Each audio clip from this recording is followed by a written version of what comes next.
When we come from the West, nobody teaches us Dhamma. Huh?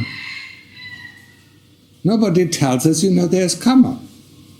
Nobody tells us, we are reborn and reborn and reborn, endless cycle of life and death. Huh? We have to come to Asia to see, to feel it and to experience. People in Asia have the fortune or have the good karma because that's why they are born here, especially in Thailand. They have the extremely fortunate karma to be, at the house door, of Dhamma. Everywhere where they go, there's the Dhamma. There are monasteries, there are monks, Not all of the monks are good, but, if you go around, you will see it, you will encounter it, and people will have heard of Lungta Mahabua, But our karma wasn't fortunate enough, though. So we had to move here, to meet the Dhamma, to meet the truthful Dhamma.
So, wisdom comes through experience.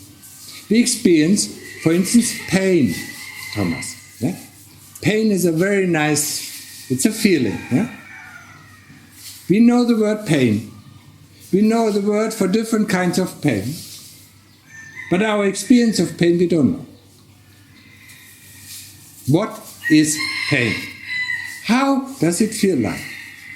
Now we leave out all the notions, and just go into pain. Is it area-wise? Is it spot-wise? Is it changing? Is it strong? Is it weak? Where is it located? That's how we investigate pain.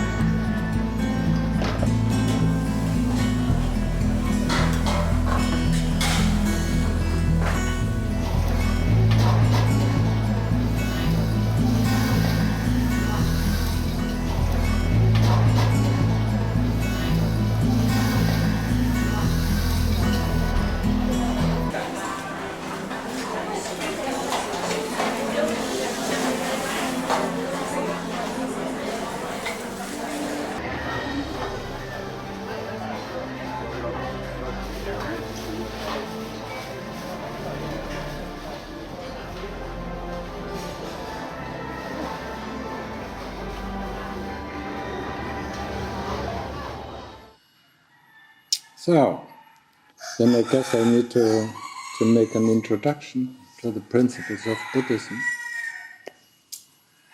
It's always good, to remind it again and again, to the First Noble Truth. The First Noble Truth is the truth of dukkha. So what is dukkha? Dukkha can mean discomfort, can mean dis-ease, can mean restlessness, can mean boredom. All the nice things, Can mean disease, can mean illness, suffering, pain. That's all. Dukkha is just a container for all these unpleasant things that we experience daily, hourly, minutely.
sati is really of the utmost importance. Sati is our eyes, If we constantly close our eyes, how can we see? And I don't know why is it not possible for you, to develop this kind of sati, that helps you on Makkapala.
He has an interesting question.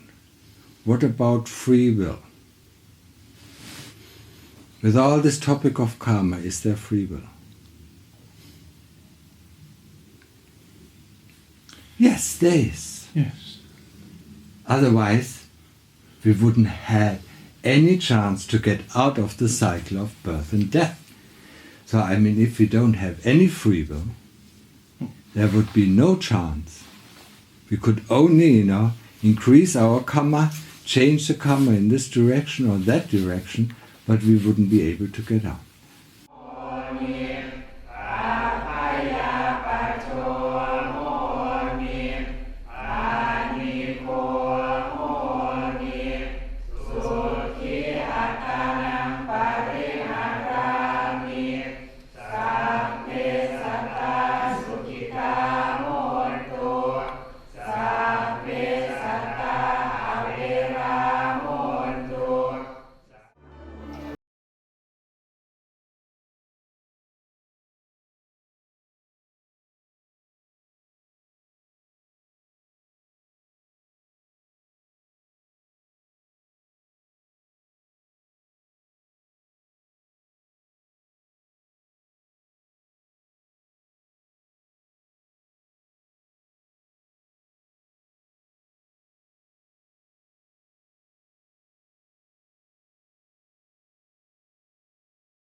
Dann fällt etwas ins Herz. Und das ist genau das, was wir suchen. Im Grunde genommen können wir sagen, dass wir mit Anapanasati den Spuren des Ochsen folgen. Und der Ochs soll uns zu dem führen, zu dem Wissen, das aus unserem Herzen kommt. Zu diesem Sati, zu diesem Gewahrsam. Und es wird dann, wenn der Geist ruhiger wird der Konzentrationspunkt zwar noch da bleiben, aber das Sati fällt ganz klar ins Herz.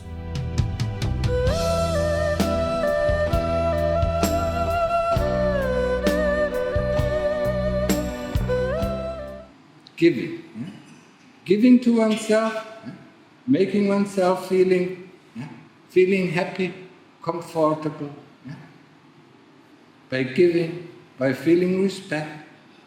And there's a very nice other virtue, and that is called gratitude. Being grateful for what is given.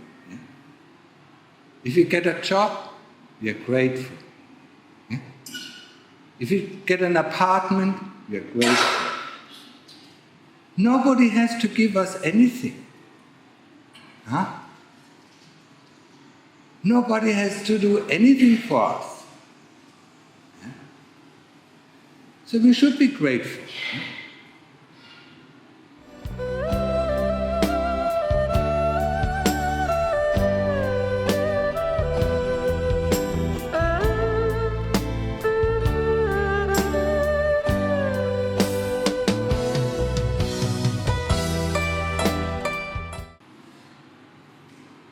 Dhamma has the highest value.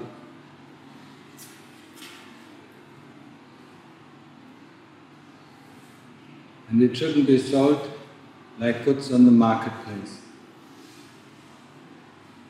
If you were to sell Dhamma, not even the richest person in this whole world could buy it. Such is the value of Dhamma. Dhamma has a value that is beyond everything that exists in this universe, because it is able to lead us out of samsara. The moment you sell Dhamma, be it in books or be it in meditation courses or anywhere else, it loses its value and it changes its destination.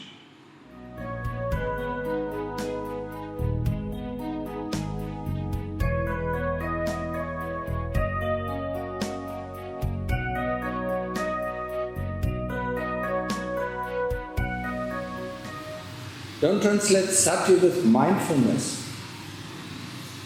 It is actually mind emptiness. A mind that is completely empty of anything is aware of whatever is going on in it. A mind that is full of one thing is not aware, it's just aware of that one thing. Through our concentration on this one point, we develop concentration. But at the same time, we develop the sati that knows what is going on.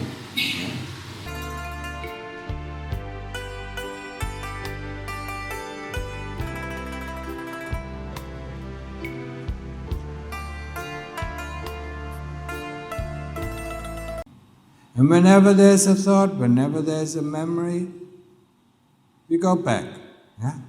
Back to the Buddha, back to the breath. And that's what we have to train. And this training can be very long. It's just like the training that when we used to, to inhabit this body, when we train to learn to walk, or when we train to learn to talk. It didn't take us a day to talk. It didn't take us a week. We really had to learn it for a long time.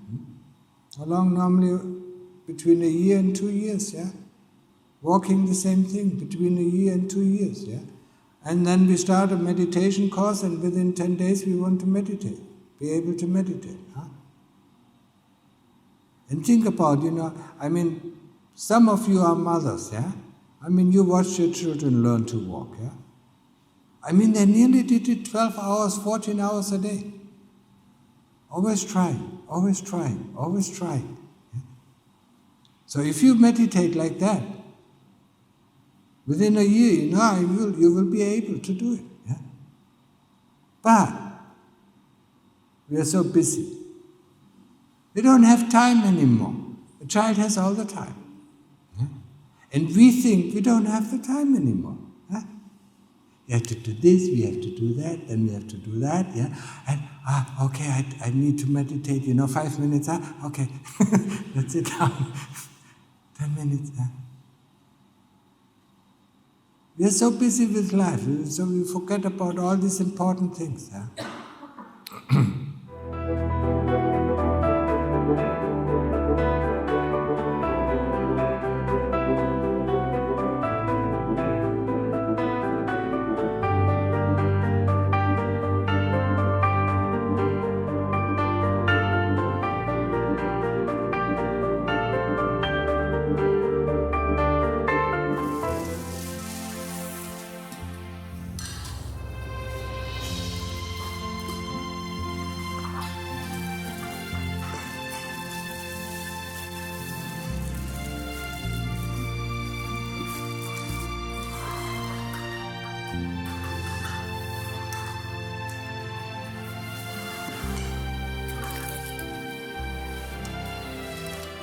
เกิดมาในศาสนาพุทธนะเกิดในเมืองไทยนะฮะเลยยังไม่เห็นประโยชน์นะคนฝรั่งต้องไปหาดูศาสนาแท้อยู่ที่ไหนจึงเจอที่นี้นะฮะแล้วคนไทยก็อยากไปเมืองนอกอยากซื้อของนอกเหรอแต่ฝรั่งที่หาศาสนาแท้จริงต้องมาที่นี่ก็ดีนะเข้าใจที่พูดไหมฮะบางที่ก็ไม่รู้นะเข้าใจนะมันฟังไม่รู้เรื่องฮะเรื่องเจ้าค่ะน้องเด็กฮะพูดกับเด็กเลยค่ะสัพพพุทธานุภาเวนัสสะโสติภาวันตุเตภาวตุสัพพมังคลังรักขันตุสัพพเทวตาสัพพธัมมานุภาเวนัสสะโสติภาวันตุเตภาวตุสัพพมังคลังรักขันตุสัพพเทวตาสัพพสังฆานุภาเวนัสสะโสติภาวันตุเต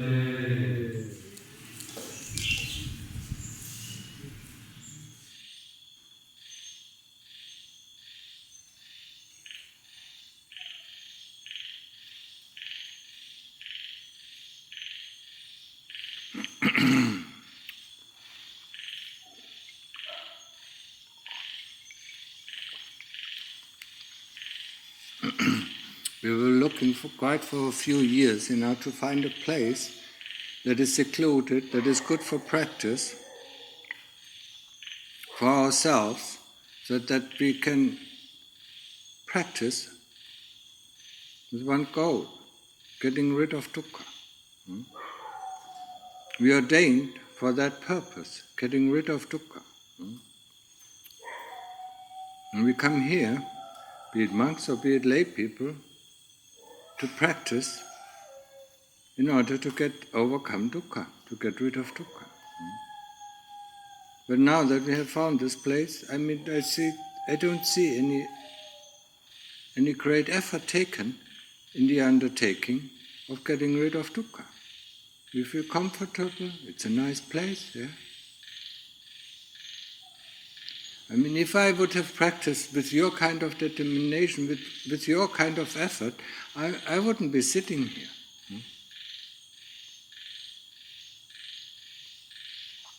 Of course, the practice it's quite painful. Yeah?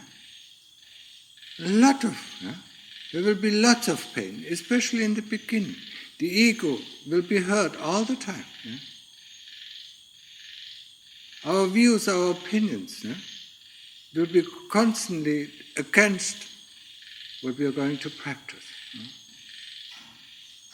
And if you're not ready for this pain to go through, there's no way that you can actually free yourself. The Lord Buddha said, it is easier to fight as a single person a whole army than to fight oneself. Yeah?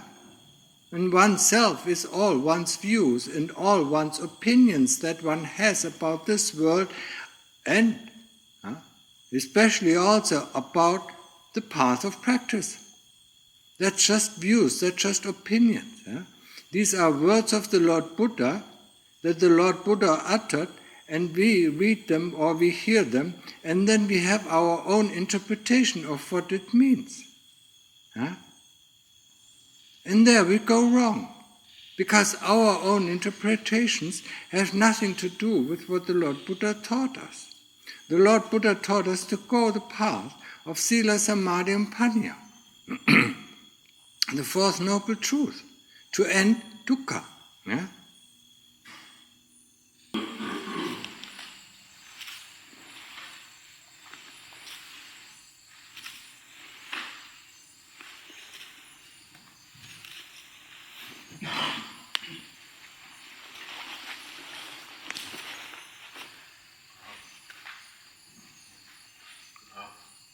ครับ ครับ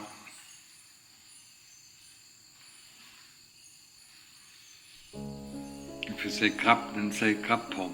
Yeah? That means yes.